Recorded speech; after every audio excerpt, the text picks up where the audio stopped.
ओम मुनित्रयं नमस्कृत्य सूक्तिः परिभाव्य च वैयाकरणसिद्धान्तकौमुदीयं विरच्यते श्रौत्रार्हन्ति चणैगुण्यैर्महर्षिभिरहर्दिकं तोष्टुयमानोऽप्यगुणो विभुर्विजयतेतरां पूर्वार्धे कथितास्तुर्यपञ्चमाध्यायवर्तिनः प्रत्यया अथ कथ्यन्ते तृतीयाध्यायगोचराः। नमः सर्वेभ्यः श्रोतृभ्यः। अस्माभिः गतपाठे यद्यत् पठितं तद् एकवारं स्मरामः। वयं वैयाकरणसिद्धान्तकौमुदी इत्याख्यस्य ग्रन्थस्य स्वरप्रकरणं पठन्तः स्मः। स्वरप्रकरणे अपि अत्र वयं समासस्वरप्रकरणं पठन्तः स्मः। समासस्वरप्रकरणस्य चतुर्दशः पाठः अस्माकं क्रमे गतपाठः प्रवृत्तः। अत्र वयं सर्वादौ तावत् विगतपाठे आरब्धस्य न भूताधिकसञ्जीवमद्राश्मकज्जलम् इत्येतस्य सूत्रस्य तत्र अन्यानि अपि उदाहरणानि दृष्टवन्तः।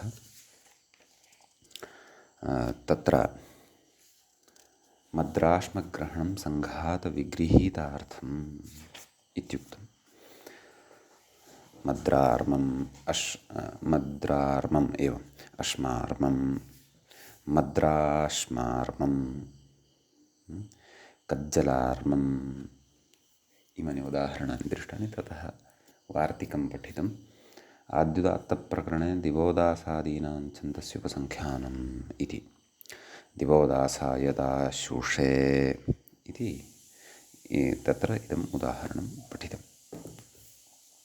तदनन्तरम् अन्तः इति अधिकारसूत्रं पठितम्। अधिकारोऽयं प्रागुत्तरपदादिग्रहणात् उत्तरपदादिः इत्यतः पूर्वं ततः सर्वं गुणकार्त्स्न्ये इति अग्रिमं सूत्रं पठितं। सर्वशब्दः पूर्वम् अन्तोदात्तत्वं भजते। तत्र गुणकार्त्स्न्यार्थे यदा सः सर्वशब्दः प्रयुज्यमानः भवति तदा सर्वश्वेतः सर्वमहान् ततः सर्वं किं परमश्वेतः आश्रयव्याप्त्या परमत्वं श्वेतस्येति गुणकार्त्स्ने वर्तते।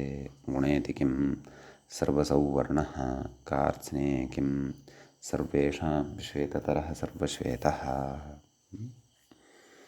ततः सूत्रं पठितं। संज्ञायां गिरिनिकाययोः इति एतयोः परतः पूर्वम् अन्तोदात्तम् इति सूत्रस्य अर्थः दृष्टः। तत्र अञ्जनागिरिः मौण्डिनिकायः संज्ञायां किं परमगिरिः ब्राह्मणनिकायः इति इमानि उदाहरणानि प्रत्युदाहरणानि च दृष्टानि। ततः कुमार्यां वयसि इति अग्रिमं सूत्रं पठितं। तत्र कुमारी शब्दे परे पूर्वपदम् अन्तोदात्तं स्याद् वयसि द्योत्ये इति अर्थः दृष्टः।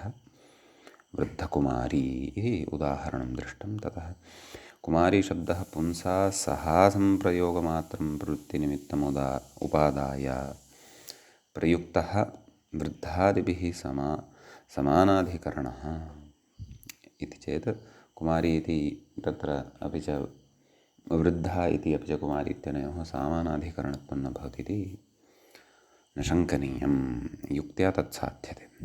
तदेव उक्तं तच्च इह न गृह्यते तच्च वयः इह गृह्यते न कुमारत्वमेव वयसि किं परमकुमारी इति। ततः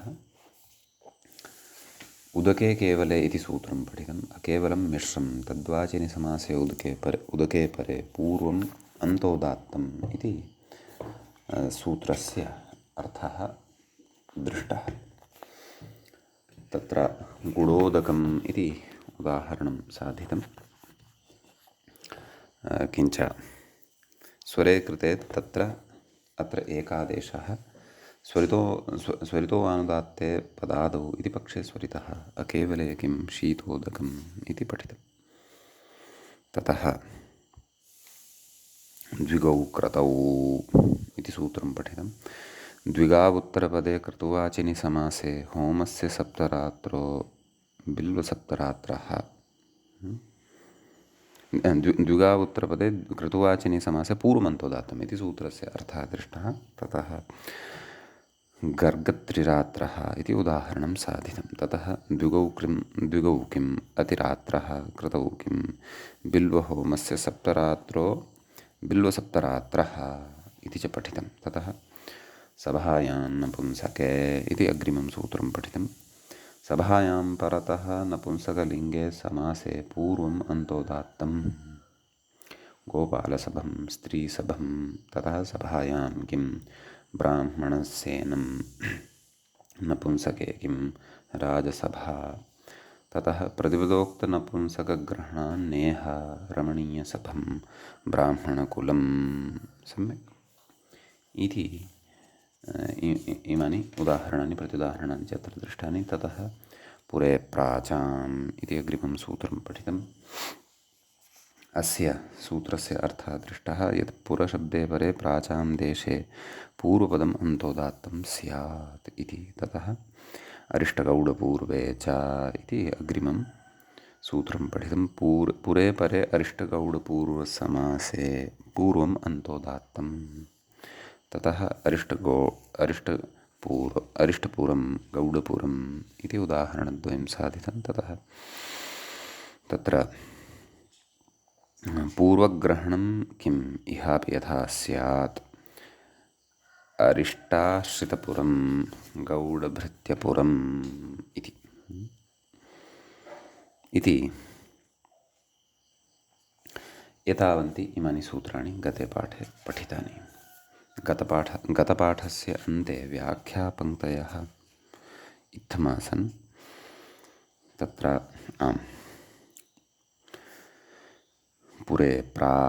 पुरशब्दे परे प्राचां देशे पूर्वपदम् अन्तोदात्तं स्यात् अरिष्टपूर्वग्रहणं किमिति अरिष्टगौडयोरिति वक्तव्यमिति प्रश्नः।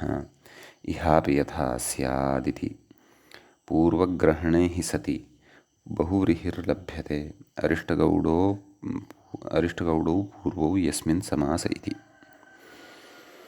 तेनारिष्टाश्रितपुरं गौडभृत्यपुरम् इत्यत्रापि पूर्वपदम् अन्तोदात्तं भवति। असति तु पूर्वग्रहणे श्रितभृत्यशब्दाभ्यां व्यवहितत्वाच्चारिष्टगौडयोः तावन्न स्यात् समुदाययोः सूत्रे अनुपात्तत्वात् इति। तत्र इमानि एतावत्पर्यन्तः व्याख्याभागः अस्माभिः गते पाठे पठितः। समीचीनम्। अयम् अस्माकं क्रमे 14 पाठः अस्य स्वरप्रकरणस्य समासस्वरप्रकरणस्य प्रवृत्तः। अधुना तावत् 15 पाठः अस्माकं क्रमे अस्य समासस्वरप्रकरणस्य आरब्धः भवति। तत्र अग्रिमं सूत्रं प्रति व्याख्याता इङ्गितं करोति। नेहास्ति। मूले यदि सूत्रं पश्यामः तर्हि सूत्रं दृश्यते। नेहास्ति इति नास्ति वस्तु न हा इति अस्ति। अतः व्याख्यात्रा नेहास्ति इति यद् एकारः कृतः वर्तते सः न स्यात्। अस्तु। न हास्ति फलकमार्देयाः इत्यस्ति सूत्रं। तत्र न इति अव्ययपदं भवति। हास्ति फलकमार्देयाः इति प्रथमाविभक्तेः बहुवचनान्तं पदं भवति। तत्र हास्तिनश्च फलकश्च मार्देयश्च एतेषाम् इतरेतरयोगद्वन्द्वः भवति। पुरे प्राचाम् इत्यतः पुरे इत्यनुवर्तते। अन्तः इति अधिकारः अस्ति एव। आदिरुदात्तः इत्यतः उदात्तः इत्यनुवर्तते। बहुव्रीहौ प्रकृत्या पूर्वपदम् इत्यतः पूर्वपदम् इति च अनुवर्तते। मूले उच्यते। सूत्रार्थः द्रष्टव्यः। पुरे परे नैतान्यन्तोदात्तानि नाम पूर्वशब्दः परतः भवति पूर्ववदत्वेन च तत्र हास्तिनादयः शब्दाः यदि भवन्ति तर्हि एतेषां शब्दानाम् अन्तोदात्तत्वं न भवति। समीचीनम्। अपि च समासान्तोदात्तता एव भवति इति भावः। नाम पूर्वपदान्तोदात्तता न भवति, समासान्तोदात्ततैव भवति निषेधकारणात्। तदेव व्याख्याता कथयति पुरे प्राचाम् इति प्राप्तः प्रतिषिध्यते इति कथयति। ततः उदाह्रियते हास्तिनपुरम् इति। एवं खलु? तत्र नाम पूरे प्राचाम् इत्यनेन पूर्वपदस्य अन्तोदात्तता प्राप्ता भवति। हास्तिन इति शब्दात् परतः पूर्वशब्दे परतः, परन्तु न हास्तिनफलकमार्देयाः इत्यनेन निषेधः क्रियते, ततः समासान्तोदात्तस्वरः एव भवति। हास्तिनपुर इत्यत्र रेफात् परतः विद्यमानस्य अकारस्य उदात्तस्वरः, ततः अवशिष्टानाम् अन्येषां स्वराणां च तत्र शेषनिघातः अनुदात्तं पदमेकवर्जम् इत्यनेन शेषनिघातो भवति इति भावः। सम्यक्। फलकशब्दस्यापि तथैव फलकपुरम्, अत्रापि पुरे प्राचाम् इत्यनेन पूर्वपदान्तोदात्तता प्राप्ता भवति, परन्तु न हास्तिनफलकमार्देयाः इत्यनेन निषेधः, ततः तत्र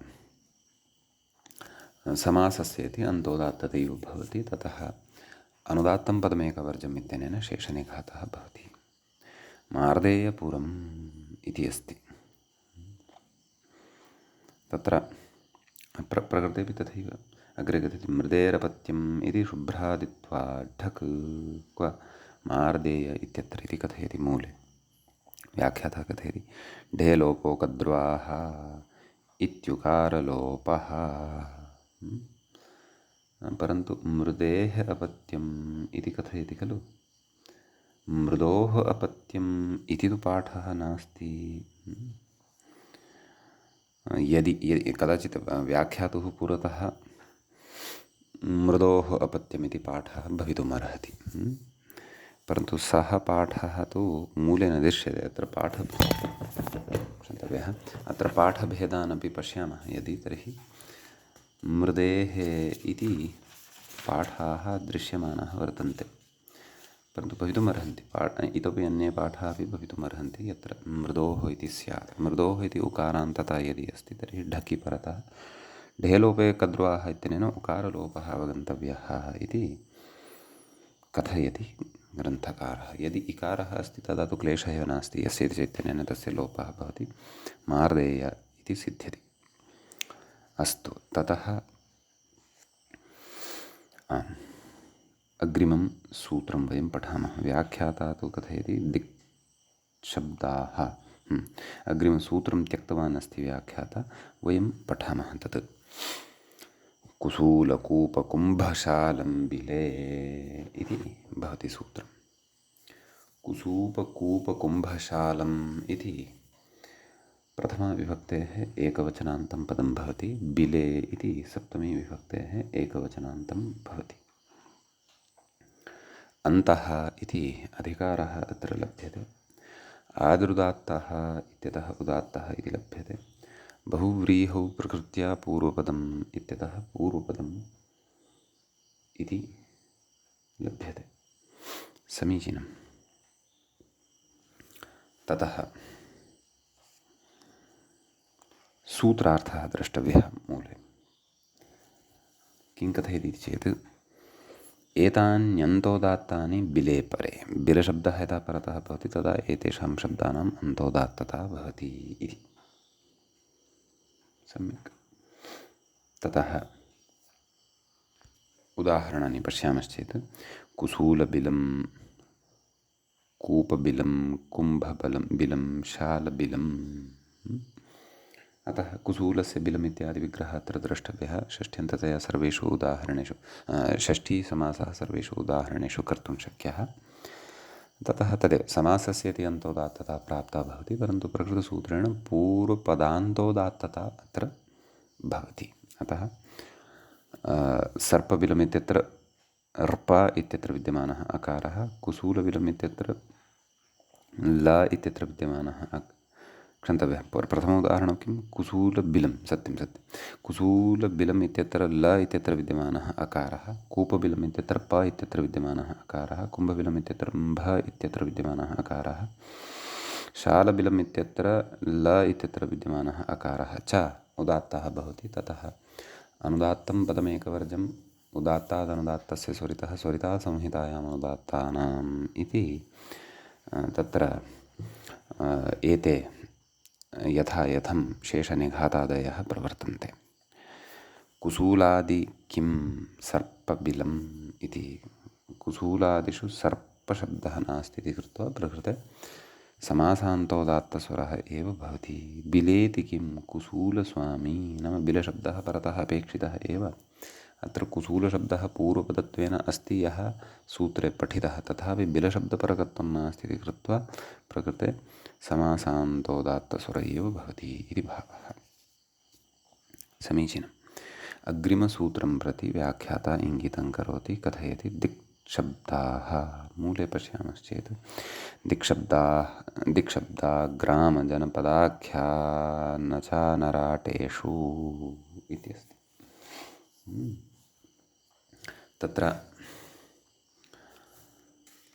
दिक्शब्दाः इति प्रथमाविभक्तेः बहुवचनान्तं पदं भवति। दिशि दृष्टाः शब्दाः दिक्शब्दाः। ततः द्वितीयं पदं ग्रामजनपदाख्यानचानराटेषु सप्तमीविभक्तेः बहुवचनान्तं भवति खलु। ग्रामश्च जनपदश्च आख्यानञ्च चानराटश्च एतेषाम् इतरेतरयोगद्वन्द्वः अत्र भवति। समीचीनम्। ततः अनुवृत्तिविचारः। अत्र तदेव अन्तः इति अधिकारः सम्बध्यते, आदिरुदात्तः इत्यतः उदात्तः सम्बध्यते, पूर्वपदं बहुव्रीहि प्रवृत्त्या पूर्वपदम् इत्यतः पूर्वपदमिति च लभ्यते। तत्र मूले उक्तं किं? दिक्शब्दाः अन्तोदात्ताः भवन्ति येषु, नाम ग्रामजनादिषु परतः, ग्रामादिषु परतः इति। व्याख्याता किं कथयति? दिक्शब्दाः पूर्वपदानि अन्तोदात्तानि स्युः, दिक्शब्दस्वरूपाणि। ग्रामादिषु उत्तरपदेषु चानराटे स्वरूपग्रहणम्, इतरेष्वर्थग्रहणं। चानराटशब्दस्य स्वरूपग्रहणमेव क्रियते, अन्येषु अर्थग्रहणं क्रियते व्याख्यानात्। समीचीनं। पूर्वेषु कामशमी इत्यस्ति। तत्र पूर्व इति शब्दः दिक्शब्दः, दिग्वाचकः शब्दः। परतः तत्र इषुकामशमी इति ग्रामवाचकः शब्दः अस्ति। कश्चन ग्रामः अस्ति, तस्य नाम इदं भवति। अतः प्रकृतसमासस्य इति अन्तोदात्तता प्राप्ता भवति, परन्तु प्रकृतसूत्रेण दिक्शब्दा ग्रामजनपदाख्यानचानराटेषु इत्यनेन सूत्रेण तत्र पूर्वपदस्य अन्तोदात्ततैव भवति। सम्यक्।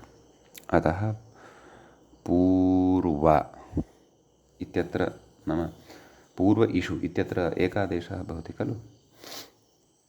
तत्र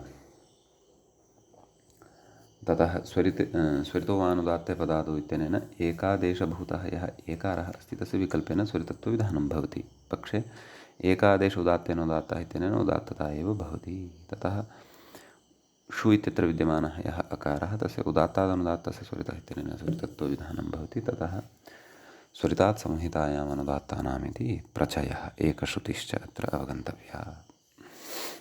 समीचीनम्। ततः अपरकृष्णमृत्तिका इत्यस्ति।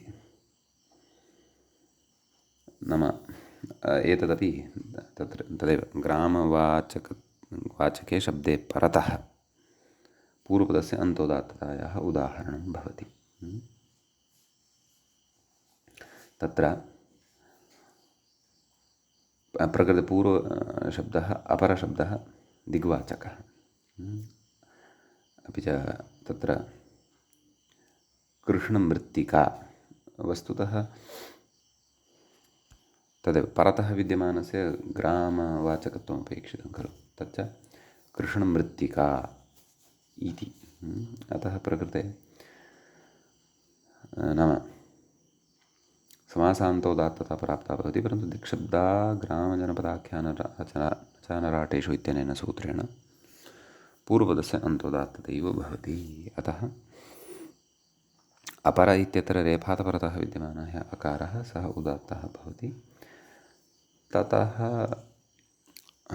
अनुदात्तं पदमेकवर्जम् इति उदात्तादनुदात्तस्य स्वरितः स्वरितात् संहितायाम् अनुदात्तानाम् इति इमे शेषनिघाताः यथा यथं प्रकृते प्रवर्तन्ते इति भावः। समीचीनम् इति एतावान् अस्मिन् उदाहरणे विशेषः वर्तते। अग्रे जनपदे नाम जनपदशब्दार्थे उदाहरणानि उच्यन्ते। व्याख्याता किं कथयति? दिक्सङ्ख्ये संज्ञायामिति समासः क्व पूर्वेषु कामशमी इत्यत्र अपरकृष्णमृत्तिकेति इत्यत्र च।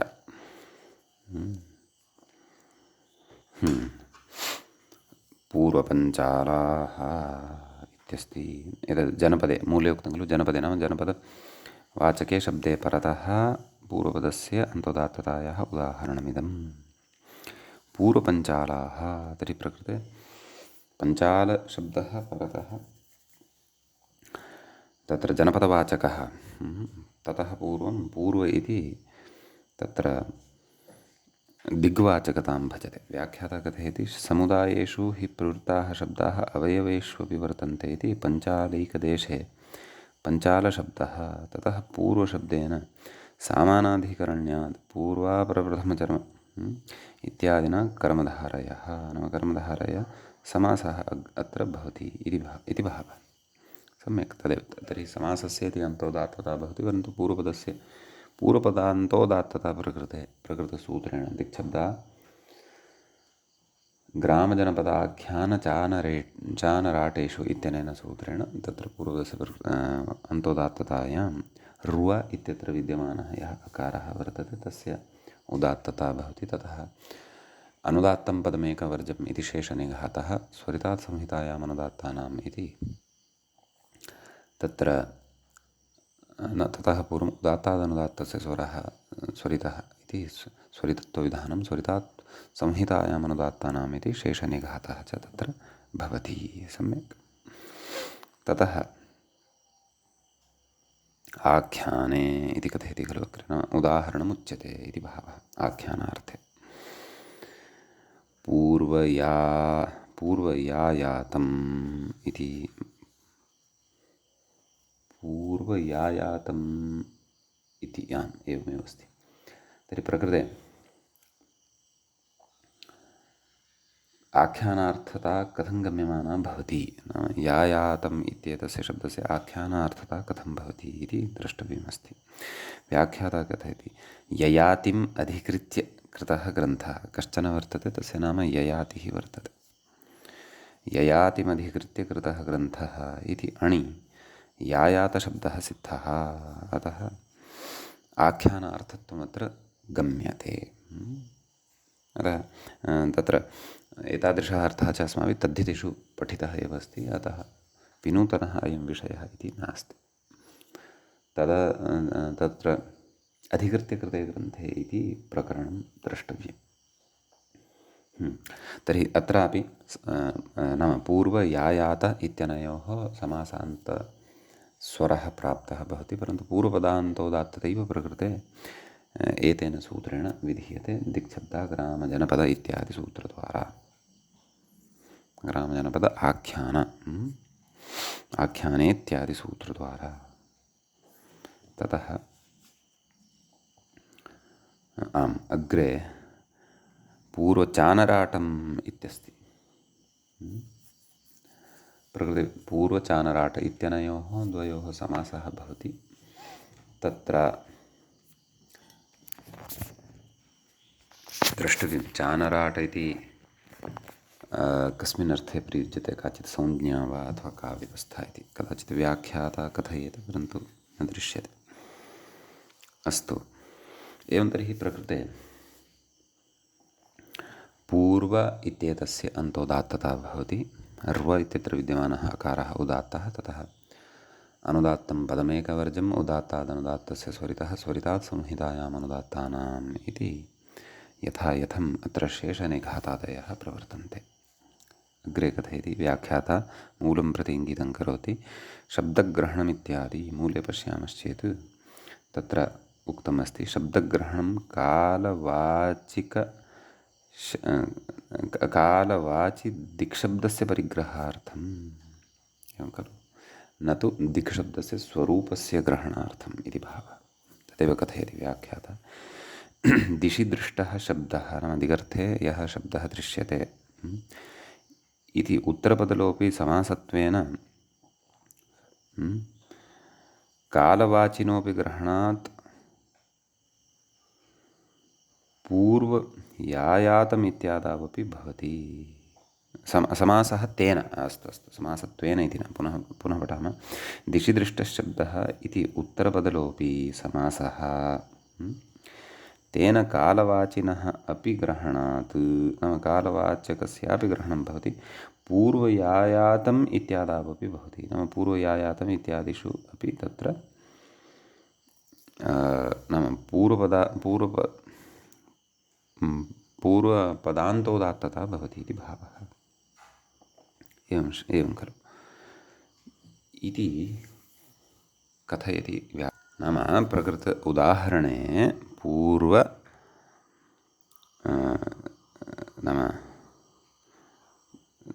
पूर्वययातम् इति अस्ति खलु, पूर्वचानराटं पूर्वयायातम् इत्यादिषु तत्र पूर्वं प्रवृत्तः कालः अथवा कालविशेषः विवक्षितः भवति, दिक् न विवक्षिता भवति। परन्तु दिगर्थे क्वचित् दृष्टः शब्दः सः अन्यार्थे अपि अस्ति चेदपि तस्यापि प्रकृते ग्रहणं भवतु, एतदर्थं शब्दग्रहणं कृतं वर्तते। एतादृशः विचारः अस्माभिः तत्र अन्यारादितरर्थे दिक्शब्दाञ्चूतरपदाजाहि युक्ते तत्र विभक्त्यर्थप्रकरणे अपि अयं विचारः पठितः आसीत्। तत्र दिक्शब्द इति शब्दग्रहणं कुतः इति विचारः तत्र कृतः आसीत् इति भवन्तः स्मरेयुः इति अहं भावयामि। सम्यक् अस्तु, एतावान् विचारः अस्मिन् सूत्रे भवति, सम्पन्नो भवति विचारः। अग्रिमं सूत्रं प्रति व्याख्याता इङ्गितं करोति। आचार्योपसर्जन मूले पश्यामश्चेत् आचार्योपसर्जनश्चान्ते वासिनी इति भवति पदम्। सम्यक्, तत्र आचार्योपसर्जनः इति प्रथमा विभक्तेः एकवचनान्तं पदं भवति। च इति अव्ययपदं भवति।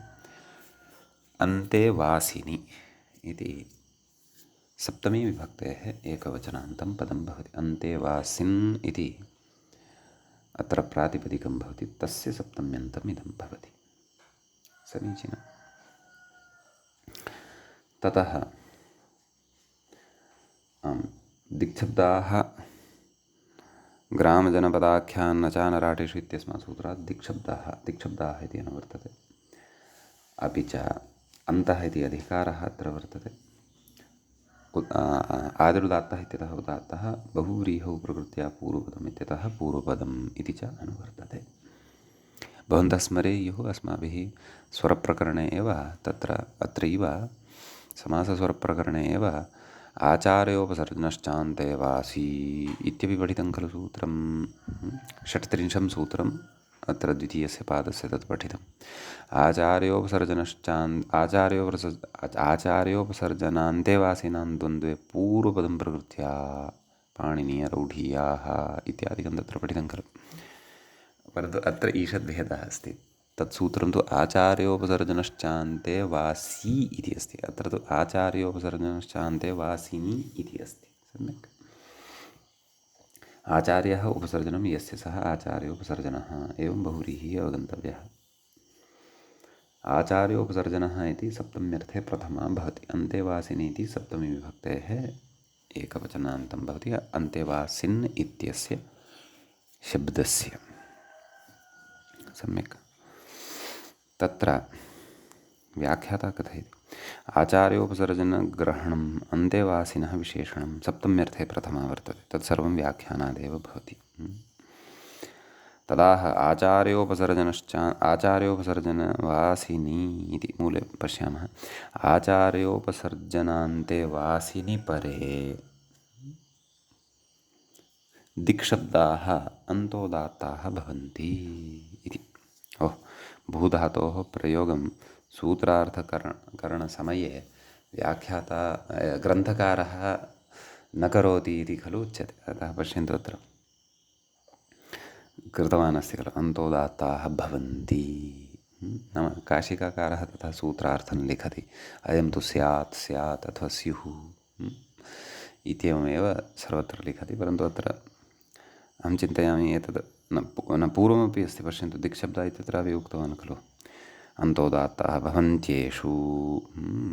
अतः सूत्रार्थकथनशैली ईषदत्र भिन्ना दृश्यते। क्रियापदभेद एव, विषयस्तु स एव।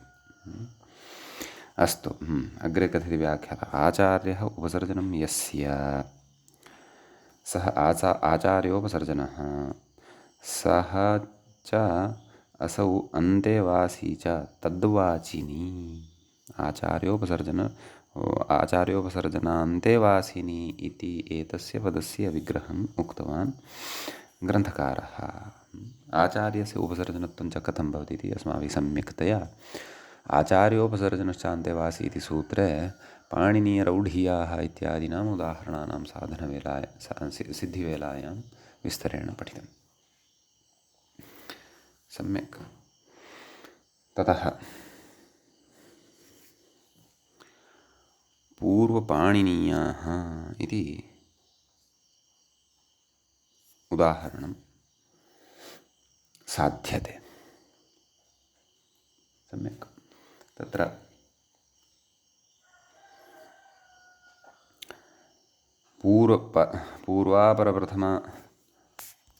पूर्वापरप्रथमचर्मजघन्यसमान मध्यमध्यमवीराश्च इति सूत्रं खलु पूर्वं पठितं इति समासः कर्मधारय एव खलु कथयति।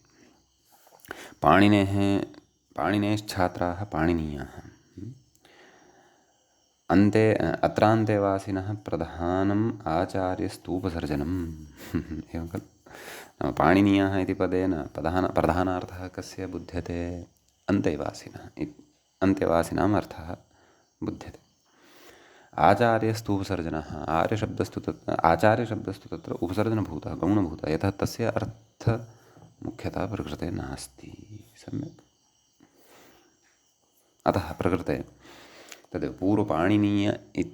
पूर्वपाणिनीय इत्यत्र समासान्तोदात्तः प्राप्तः भवति। परन्तु आचार्योपसर्जनश्चान्तेवासिनी इत्यनेन तत्र सम्यक् नाम पूर्वपदस्य अन्तोदात्तता भवति दिक्शब्दवाचकस्य पूर्व इत्येतस्य एव। अतः र्व इत्यत्र विद्यमानः अकारः यः वर्तते सः उदात्तः भवति। ततः अनुदात्तं पदमेकवर्जम् उदात्तादनुदात्तस्य स्वरितः स्वरितात् संहितायाम् अनुदात्तानाम् इति शेषनिघातादयः यथा यथं प्रवर्तन्ते। सम्यक्। अपि च आचार्योपसर्जनश्चान्तेवासी इत्यत्र प्रकृतसूत्रे च भवन्तः भेदं द्रष्टुं शक्नुवन्ति एव। तत्र तु पाणिनीयरौढीयाः इत्यादयः शब्दाः साधिताः। अतः इत्यादीनि उदाहरणानि तत्र दृष्टानि। अत्र तु पूर्वपदं नाम प्रकृते तु पूर्वपदं दिग्वाचकं भवति, उत्तरपदं तु तत्र आचार्योपसर्जनश्चान्तेवासिभूतं भवति इति भावः। सम्यक्। आचार्येति किम् इत्युक्तं खलु पूर्वान्तेवासी इति। अत्र परतः अन्तेवासी इति यः शब्दः वर्तते सः आचार्योपसर्जनभूतः नास्ति। एवं खलु, सः तु साक्षात् शिष्यवाचकः, अन्तेवासिवाचक एव वर्तते इति। तत्र यस्य कस्यापि आचार्यस्य उपसर्जनत्वेन तत्र प्रसङ्गः नास्ति इति भावः। अतः तत्र नाम पूर्वपदान्तोदात्तता न भवति प्रकृतौ, अपि तु समासस्य इत्यनेन अन्तोदात्ततैव भवति इति भावः। ततः शेषनिघातादिकं यथम् अवगन्तव्यं भवति। ततः अग्रे उच्यते अन्तेवासिनि किं पूर्वपाणिनीयं शास्त्रम् इति। सम्यक् व्याख्याता कथयति। पूर्वपाणिनीयं शास्त्रं पूर्वं चिरन्तनमित्यर्थः। सम्यक् चिरन्तनम् इदं वर्तते। किं पाणिनीयं शास्त्रं। तर्हि प्रकृते तद् पूर्वशब्दः पूर्वपदत्वेन दिग्वाचकत्वं भजते, परन्तु पाणिनीयम् इति परतः यद्यपि तत्र नाम आचार्यस्य उपसर्जनत्वं वर्तते, परन्तु अन्तेवासिवाचकः सः शब्दः नास्ति। शास्त्रवाचकः, शास्त्रस्य तद् विशेषणं वर्तते इति कृत्वा प्रकृते पूर्वपदान्तोदात्तता न भवति, अपि तु समासान्तोदात्ततैव भवति इति भावः। समीचीनं। ततः एतस्मिन् सूत्रे एतावानेव विशेषः भवति। अग्रिमं सूत्रम् अधुना पश्यामः। व्याख्याता अग्रिमसूत्रं प्रति इङ्गितं करोति। कथयति उत्तरपदवृद्धौ। मूले सूत्रं पश्यामश्चेत् सूत्रं भवति उत्तरपदवृद्धौ सर्वञ्च इति। पूर्वपदवृद्धिः, उत्तरपदवृद्धिः, उभयपदवृद्धिः इत्येवं रीत्या वृद्धयः अस्माभिः पठिताः वर्तन्ते। सूत्रे उत्तरपदवृद्धौ इति सप्तमी विभक्तेः एकवचनान्तं पदं भवति। सर्वम् इति प्रथमान्तं भवति। च इति च अव्ययपदं भवति। समीचीनं। प्रकृते दिक्शब्दाः ग्रामजन क्षन्तव्यः दिक्शब्दाः ग्रामजनपदाख्यान चानराटेषु इत्यस्मात् सूत्रात् दिक्शब्दाः इति अनुवर्तते। ततः अन्तः इति अधिकारः अत्र सम्बध्यते। आदुदात्तः इत्यतः उदात्तः इति लभ्यते। बहुव्रीहौ प्रकृत्या पूर्वपदम् इत्यतः पूर्वपदम् इति च लभ्यते। सम्यक्। मूले सूत्रार्थः कृतः वर्तते। सूत्रार्थं पश्यामः। तत्र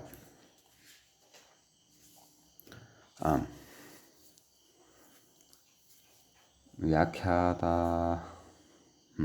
कथयन्नस्ति। आदौ व्याख्यातारमेव पश्यामः। अत्र वृद्धौ इत्येतावतैव उत्तरपदवृद्धौ इति कुतः वृद्धौ इति वक्तुं शक्यते खलु। अत्र वृद्धौ इत्येतावतैव वृद्धिमत् उत्तरपदपरिग्रहे सिद्धे वृद्धौ इत्येव इति उच्यते। तर्हि वृद्ध्या युक्तं यत् उत्तरपदम् एवं किल। नाम वृद्धौ इत्येव उक्ते सति वृद्धिमतः उत्तरपदस्य ग्रहणं भवत्येव खलु। अतः तत्र कथयति उत्तरपदग्रहणात् तदधिकारो लक्ष्यते इति। उत्तरपदस्य अधिकारः प्रकृते लक्ष्यते खलु। नाम उत्तरपदस्य इति यत्र अधिकृतं वर्तते तत् क्षेत्रं प्रकृते लक्ष्यते इति भावः। कथयति उत्तरपदशब्दस्य स्वरितत्वात् इह अधिकारप्रतिपत्तिः इत्याशयेन उत्तरपदस्य इत्यादि मूले सूत्रार्थः द्रष्टव्यः। उत्तरपदस्य इति अधिकृत्य या वृद्धिः या वृद्धिर्विहिता तद्वत्युत्तरपदे परे, नाम तादृशवृद्ध्या युक्ते उत्तरपदे परे सर्वशब्दः दिक्शब्दाश्च अन्तोदात्ताः भवन्ति इति। सर्वशब्दोऽपि वर्तते अत्र, दिक्शब्दाः अपि वर्तन्ते पूर्वपदत्वेन ये गृहीष्यन्ते। सम्यक्। सर्वपाञ्चालकः इत्यस्ति कथयति सुसर्वार्धदिक्शब्देभ्यः इति तदन्तविधौ अवृद्धादपि बहुवचनविषयात् इति वुञ् तस्मात् पञ्चाल इति शब्दात् सुसर्वार्धात् जनपदस्य दिशो मद्राणाम् इति उत्तरपदवृद्धिः एतत् सर्वमपि तद्धितेषु पठितमस्ति।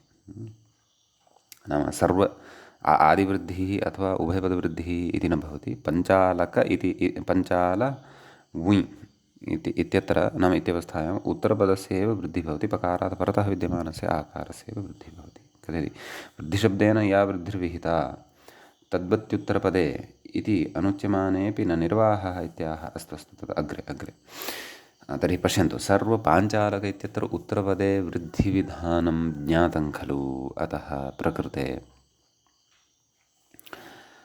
नाम तदेव समासस्य नाम तादृशे उत्तरपद वृद्धियुक्ते पदे नाम वृद्धियुक्ते उत्तरपदे परतः प्रकृते उत्तरपदवृद्धौ सर्वञ्च इत्यनेन सूत्रेण सर्व इति पूर्वपदं यद्वर्तते तस्य अन्तोदात्तता भवति, न तु प्रकृते समासान्तोदात्तता भवति इति भावः। अतः र्व इत्यत्र विद्यमानः अकारः उदात्तः, ततः उदात्तादनुदात्तस्य स्वरितः स्वरितात्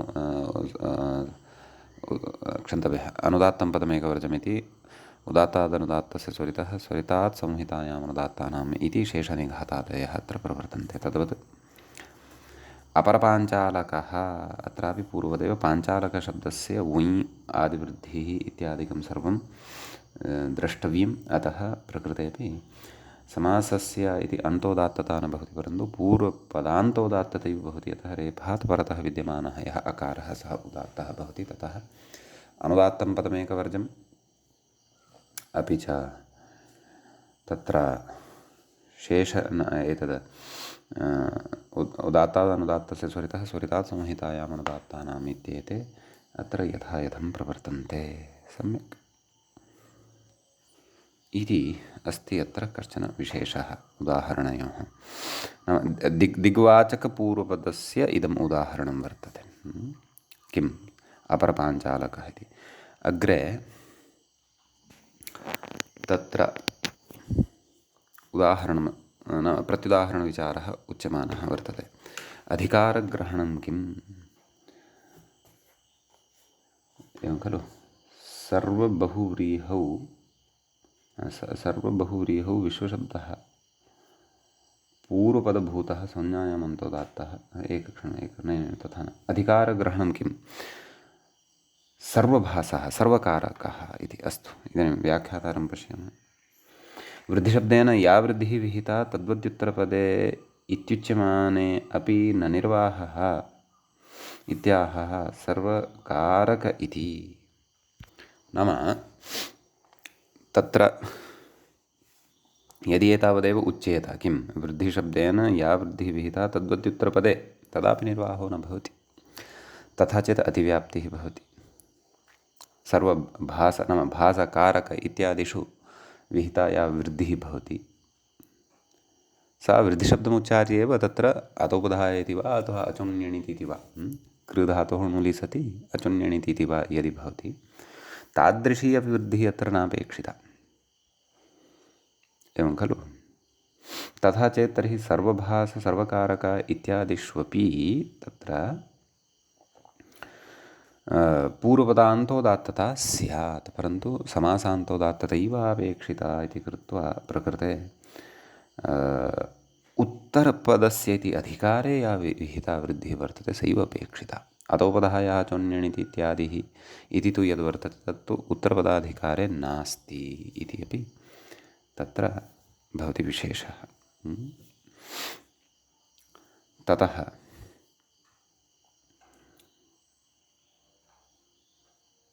अग्रिमं सूत्रमधुना पठामः। अस्मिन् सूत्रे एतावानेव विशेषः। व्याख्याता अग्रिमसूत्रं प्रति इङ्गितं करोति। कथयति बहुव्रीहौ। मूले पश्यामः सूत्रं चेत् बहुव्रीहौ विश्वं समुज्ञायाम् इति भवति सूत्रम्। बहुव्रीहौ इति सप्तमी विभक्तेः एकवचनान्तं भवति, विश्वम् इति प्रथमान्तं भवति, संज्ञायाम् इति च सप्तमी विभक्तेः एकवचनान्तं भवति। अन्तः इति अधिकारः अत्र लभ्यते। आदुदात्तः इत्यतः उदात्तः इति लभ्यते। बहुव्रीहौ प्रकृत्या पूर्वपदम् इत्यतः पूर्वपदम् इति च लभ्यते। सम्यक्। ततः सूत्रस्य अर्थः द्रष्टव्यः। पश्यन्तु, मूले बहुव्रीहौ विश्वशब्दः पूर्वपदभूतः संज्ञायां, संज्ञागम्यमाना स्यात्, अन्तोदात्तः स्यात् इति व्याख्याता किं कथयति? संज्ञायाम् इति बहुव्रीहेर्विशेषणं न विश्वशब्दस्य इति। विषयः क्वन् नित्वात् आद्युदात्तः विश्वशब्दः। सम्यक्। परन्तु आद्युदात्तः न भवति, अन्तोदात्तता एव प्रकृतसूत्रेण भवति इति भावः। कथयति? पूर्वपदप्रकृतिस्वरेण प्राप्तस्य आद्युदात्तस्य अपवादः बहुव्रीहौ प्रकृत्या पूर्वपदम् इति खलु उच्यते। तस्य प्राप्तस्य अयम् अपवादो भवति। विश्वकर्मणा विश्वदेव्यावता इत्यस्ति। विश्वकर्मन् इति शब्दे विचारः, विश्वं कर्म यस्य, एवं खलु। अतः प्रकृते तदेव पूर्वपदप्रकृतिस्वरः प्राप्तः भवति, नाम आद्युदात्तः एव प्रकृतिस्वरत्वं प्राप्नोति, परन्तु पूर्वपदस्य अन्तोदात्तता अत्र भवति इति कृत्वा विश्वकर्म इत्यत्र विश्व इत्यत्र विद्यमानः यः अकारः वर्तते, सः अकारः तत्र उदात्तः भवति। ततः अनुदात्तं पदमेकवर्जम्, उदात्तादनुदात्तस्य स्वरितः स्वरितात् संहितायाम् अनुदात्तानाम् इति शेषनिघातादयः यथायथम् अत्र प्रवर्तन्ते। सम्यक्। ततः मूले अन्यानि अपि उदाहरणानि दृश्यन्ते। पश्यन्तु, आदिविश्वदेवम्, आविश्वदेवं सत्पतिम्, एवं खलु। इत्यत्रापि तदेव विश्वं देवः यस्य, एवं विग्रहः बहुव्रीहौ अवगन्तव्यः। तदेव पूर्वपदान्तोदात्तता प्रकृतसूत्रेण पूर्वपदप्रकृतिस्वरं प्रबाध्य प्रवर्तते। सम्यक्। प्रत्युदाहरणं कथयति? बहुव्रीहौ किं विश्वे च ते देवाश्च विश्वदेवाः, अत्र समासान्तोदात्ततैव भवति। बहुव्रीहिः नास्ति इति कृत्वा, एवं किल? न, तथा न। अत्र बहुव्रीहौ प्रकृत्या पूर्वपदम् इति विश्वशब्दः आद्युदात्तः भवति, अतः तत्र पूर्वपदप्रकृतिस्वरः एव भवति इति अत्र प्रत्युदाहरणे विवेकः कर्तव्यः। तर्हि पश्यन्तु, स्वरभेदेनैव कथम् अर्थभेदो भवति। मानव विश्वदेवाः इत्यत्र न, परन्तु अत्र किम् उक्तवान्? बहुव्रीहौ किम् इति खलु, विश्वे च देवाश्च विश्वदेवाः। अत्र तु कर्मधारयः एव, अतः अत्र तन्नास्ति। अत्र समासान्तोदात्ततैव अस्ति, अतः बहुव्रीहिप्रसङ्गः एव नास्ति। भवतु। अग्रे कथयति, संज्ञायां किं विश्वदेवः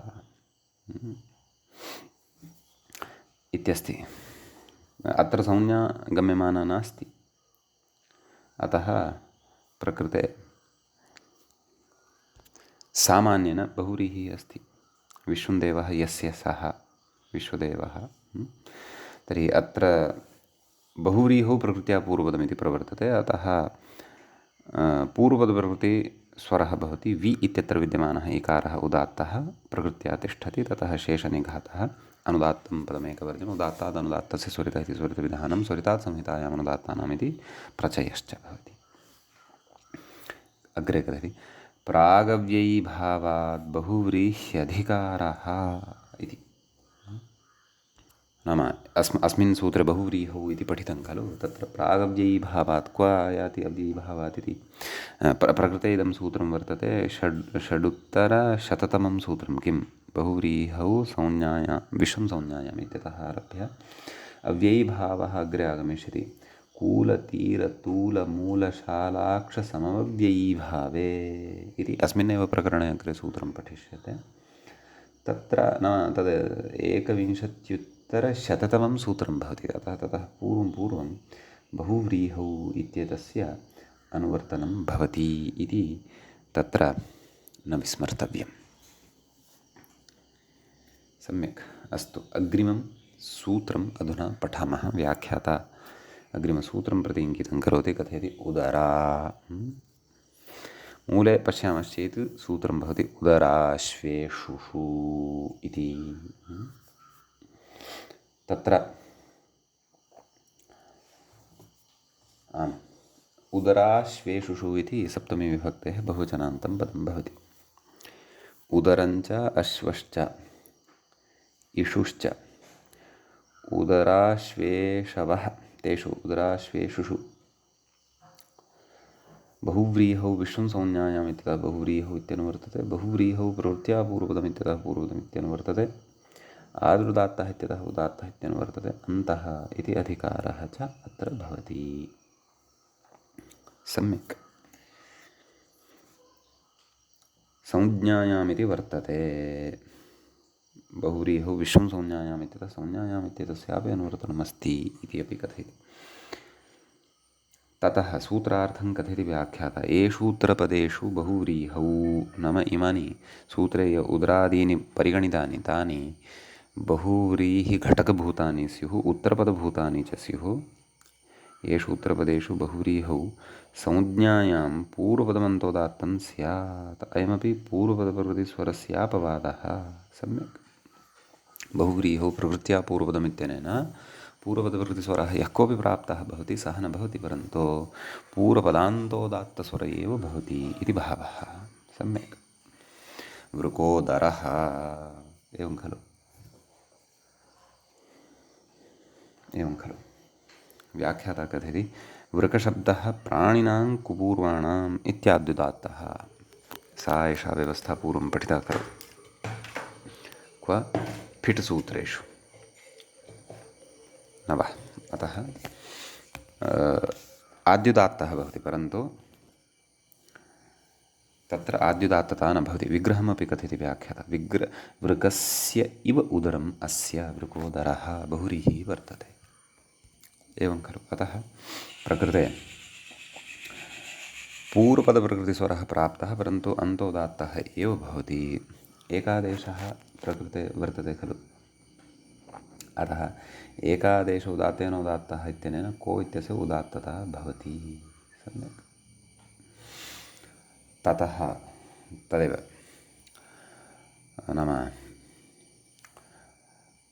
तत्र किमित्युच्यते, अनुदात्तं पदमेकवर्जमिति एकशेषः स्वरितात् संहितायाम् अनुदात्तानां नैव उदात्तादनुदात्तस्य स्वरितः इति स्वरितः स्वरितात् संहितायाम् अनुदात्तानाम् इति एकश्रुतिः यथा यथमत्र एतेषां नाम एकश्रुत्यादीनां यथा यथमत्र अथवा शेषनिघातादीनां यथा यथमत्र प्रवृत्तिः ज्ञेया। अग्रे अश्वशब्दे परतः उदाह्रियते हर्यश्वः।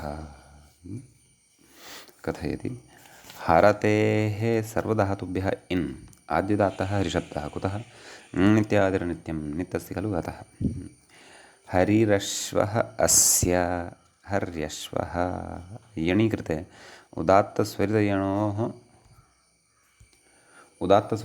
उदात्तस्वरितयोर्यणः स्वरितोनुदात्तस्य इत्यनेन सूत्रेण नाम अनुदात्तस्य अकारस्य स्वरितविधानं भवति। ततः स्वरितात् संहितायाम् अनुदात्तानाम् इति प्रचयः। एवं खलु। नाम तदेव हरि इत्यत्र विद्यमानः यः इकारः नाम यण् भवति खलु, ततः अत्र स्वरव्यवस्था अवगन्तव्या भवति। प्रकृते नाम उदराश्वेषुषु इत्यनेन पूर्वपदस्य अन्तोदात्तता कृता भवति। एवं खलु। ततः शेषनिघातनियमात् सर्वेपि अनुदात्ताः भवति। तदनन्तरम् एको यणचित्यनेन यण् भवति हरेश्वः। ततः यः यण् भवति ततः परतः विद्यमानस्य तत्र अश्वस्य अकारः अनुदात्तः अस्ति खलु, अतः तदनन्तरम् उदात्तस्वरितयोर्यणः स्वरितोनुदात्तस्य इत्यस्य प्रवृत्तिः भवति। ततः एकश्रुतिः च अत्र अवगन्तव्या भवति। सः स्वरसञ्चारः सर्वोपि व्याख्यात्रा मूले पाठकसौकर्यदृष्ट्या उक्तः इत्यस्ति। ततः उदराश्वेषुषु इषु इषु शब्दे परतः एवं खलु महेषु तत्र मूले मम पुस्तके लेखनदोषः जातः इति महषु इति दृश्यते महेषुः इति अस्ति महच्छब्दोन्तोदात्तः वर्तमाने पृषन् महत् इत्यत्र तथा निपातनात् तत्पूर्वं पठितमेव तथा च पूर्वपदप्रकृतिस्वरेणैव सिद्धे सति त्वन्यार्थः पुनः पठ्यते पङ्क्तिः तथा च पूर्वपदप्रकृतिस्वरेणैव सिद्धे सति त्वन्यार्थः आरम्भः एवं खलु अपवादत्वात् अनेनैव अन्तोदात्तत्वम् अस्तु अत्र व्याख्यातरविशिष्टाः विचाराः उक्ताः सन्ति परन्तु ततः पूर्वमत्र सामान्येन एतस्य अस्मिन् उदाहरणे स्वरचर्चां कुर्मः महान् इषुर्यस्य इति बहुव्रीहिः भवति सम्यक् महत् शब्दः अन्तोदात्तः भवति इति उक्तं खलु पूर्वपदप्रकृतिस्वरः प्राप्तः भवति परन्तु प्रकृतस्वरेण उदराश्वेषु इत्यनेन पूर्वपदान्तोदात्तता भवति सम्यक् अतः महा इत्यत्र विद्यमानस्य तदेव आत्वादिकमपि अत्र भवति विद्यमानस्य आकारस्य उदात्तः भवति ततः शेषनिघातद्वारा नाम अनुदात्तं पदमेकवर्जमित्यनेन अन्ये अनुदात्ताः भवन्ति ततः उदात्तः यः आकारः नाम एकादेशं प्राप्नोति खलु अतः एकादेश उदात्तेनोदात्तः इत्यनेन हे इत्यत्र विद्यमानः एकारः उदात्तः सम्पद्यते ततः परतः शुः इत्येतस्य स्वरितत्वं भवति अतः एवं रीत्या स्वरव्यवस्था अत्र ज्ञेया तर्हि व्याख्याता तदेव कथयति खलु नाम बहुव्रीहौ प्रकृत्या पूर्वपदम् इत्यनेनैव खलु सिद्धिर्जायते तथा च पूर्वपदप्रकृतिस्वरेणैव सिद्धे सति त्वन्यार्थः आरम्भः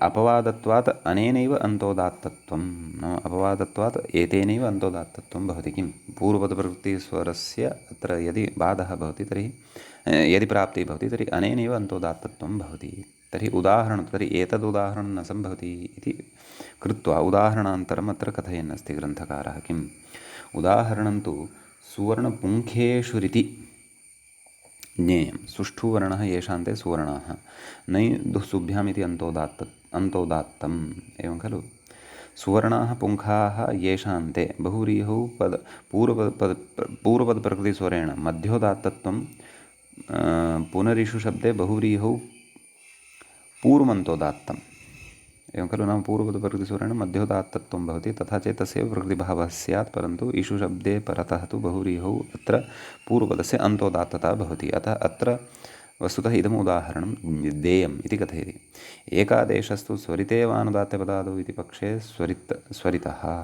इति भवति सम्यक् इति तत्र व्याख्यात्रा उक्तं शेखरे अयं विचारः अस्ति वा इति द्रष्टव्यम्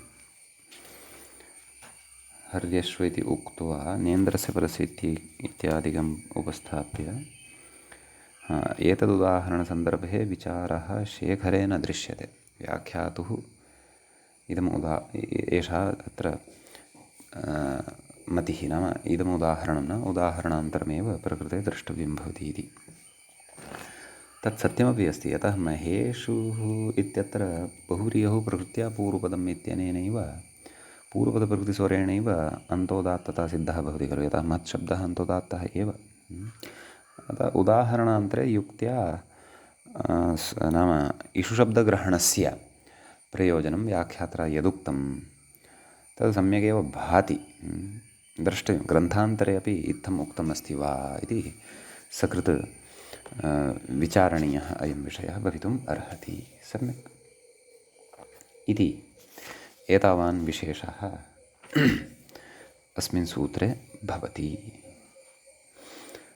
अग्रे अग्रिमसूत्रस्य उदाहरणं व्याख्यात्रा उच्यमानं वर्तते तदुदाहरणम् अग्रिमं सूत्रं च वयम् अग्रिमे पाठे एव पठिष्यामः अद्यतनपाठः तावत् अत्रैव उपसंह्रियते मङ्गलं कुर्मः मुनित्रयं नमस्कृत्य उक्तिः परिभाव्य च वैयाकरणसिद्धान्तकौमुदीयं विरच्यते श्रौत्रारहन्ति च नैर्गुण्यैर्महर्षिभिरहृदिवं तोष्टुयमानोऽप्यगुणो विभुर्विजयतेतराम् एवञ्च समासस्वरप्रकरणस्य अस्माकं क्रमे एषः 15 पाठः सम्पन्नताङ्गतः। नमः सर्वेभ्यः श्रोतृभ्यः भवद्भ्यः।